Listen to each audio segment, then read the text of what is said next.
show you how to properly fit harnesses, the different types of harnesses that we have here, and how they can each be used properly. So this is our Easy Walk harness. This is probably the one you'll see most commonly in the shelter. So it has the 3 strap attachments. The one thing to remember with these guys is the light colored strap always goes under the dog's belly, and the little martingale piece always goes in the front, right at the chest. So when I'm putting one of these on my dogs, it's up to you guys as to how you want to put it on. It has the 2 clips to attach it there. Usually what I do is lure the dog's head through it, and then depending on how comfortable the dog is with you, she's obviously pretty comfortable with me, clip the light colored strap under the belly and fit it just like that. So this one is a little bit big. This is a large. She could probably be fitted for a medium just because there is quite a bit of room underneath there. But what we want to make sure is that it's not sliding backwards. This sits as high as possible on the chest so it's not sliding down and impeding their movement in any way. Then when you have to take these ones off, it's super easy and simple. You can just clip the belly strap, or if there's nervous dogs or wiggly dogs, you can unclip both, and then they come right out of it. Good job.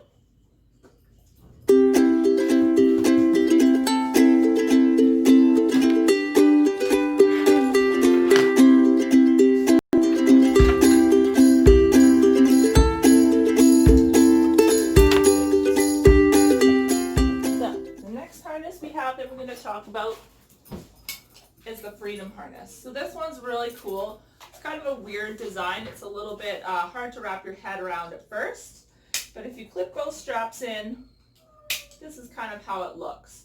So the velvet strap is the one that's going to always go under the belly, and for this one, the martingale is going to go on the back, just between the shoulder blades. The reason for that is it has 2 clips. So it's going to have one on the chest and one on the back. And if you want to, you can actually have 2 leashes or a double leash attachment for maximum control. These ones are better because they can be fit a little more snugly for weirdly shaped dogs. Sit down, girl. And they're kind of better for dogs who are a little bit more wiggly, wobbly on their feet, or pull really hard. They give us a little bit more control and they're not going to slip off as easily. So for this one, same thing, we're going to start out, all clips undone. We're going to take that martingale, and that's going to go over her head. Good girl. So that's going to go right between her shoulder blades right there. Feed her some treats, because sometimes that's a little weird to have things lured over your head. And turn your little body to the side here, girl. And then with this one, clip goes under her back leg to the side. Same thing on the other side. Under her back leg and to the side. So when the final product is here, I'll have the front clip right here, and then the back clip there, which has a little martingale. Usually I like to clip a leash to the front. For crazy guys or heavy pullers, we can have a double leash or a 2 leash attachment. Just helps us with those 2 points of contact when they are pulling to kind of help turn them into the position we want to.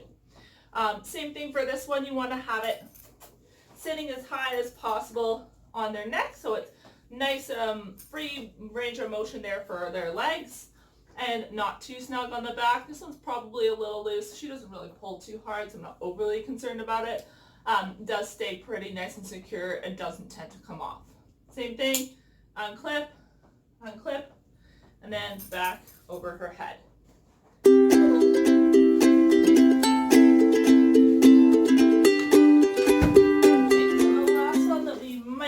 Shelter here for heavy pullers or oddly shaped due to sometimes tripod dogs is a Bark Industry harness. This one is really nice. You might see different variations of this one, but it's really nice and comfortable. It's got kind of that soft body to it. And again, it has a regular back harness clip, but it also has this clip right on the front here on the chest for a little bit more control over their range of motion. This is Cater's harness, so it might not fit her very well. The newer ones, the plaid ones, actually have a 3rd clip on the side as well. And that 3rd clip could even be locked. So you could either use it kind of as is, stick their head through that, or if we have nervous dogs or dogs who aren't quite used to this yet, I might unclip that neck portion, and then it literally just comes right apart like that. So then I might just kind of clip it around her neck. She's never had something weird like this on before, which I don't think she has, maybe once or twice. And then clip underneath the belly there. And then this other one's going to be a little tight squeeze. There we go. I'm going to pull her little collar out so she's not choking her out. So this one's a little bit tight because it is fitted for cater. So I might loosen this around the neck here. The belly's not too bad. And then we again have the front clip. Turn your body around, Muffin. Front clip right on her chest. And then another clip right on her back there. If we want to do a double leash or 2 leash attachment, we can. Or I prefer to just usually clip it right on the front. Again, same thing as the Easy Walk on the Freedom harness. It throws off their center of gravity. Just makes it a little bit easier when they do start to pull. These ones are awesome too because they are nice and snug. You don't have to worry about the range of motion. Sometimes it might get a little chafing under there if they wear it a lot, but usually not. And these ones are great for things like travel. You can clip them to the seat with the back right there. Or for older dogs, you can give them a boost with the little handle too. So these ones are really good. Same thing as before, take it off, clip, clip. For this one, we can unclip the head portion. Probably gonna do that here because it's quite tight, but otherwise you can just slip it over their heads. And the big thing to remember with any new type of harness is you want to make it a positive experience. So if Mirabella's never had something big looming over her head before, I'll just use those treats to lure her head right through. Now you'll find that often with dogs in our shelter, they might be ducking away or a little bit nervous or weird or something looming over their head. That's totally normal. We just want to make sure they're not getting totally freaked out by it, and that just makes our lives so much easier getting it on and off. Good job.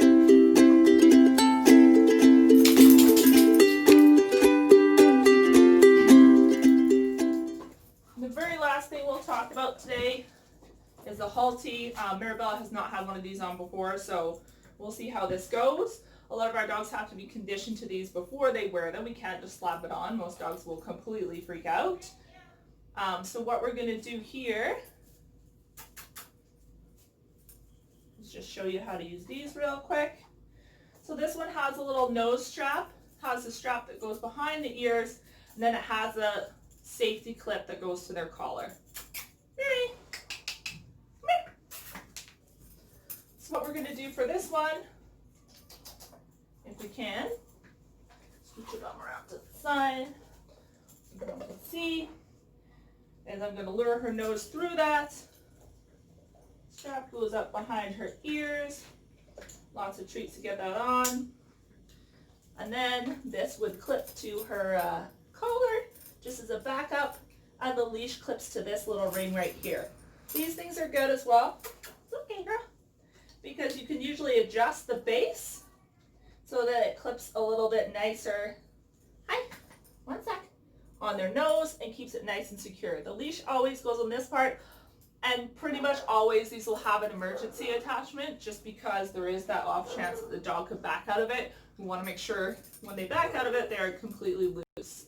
Generally in shelter, we'll have these paired up with a harness or something too. They're for heavy pullers, so there is a high probability they could try and back out. Good girl. Good job.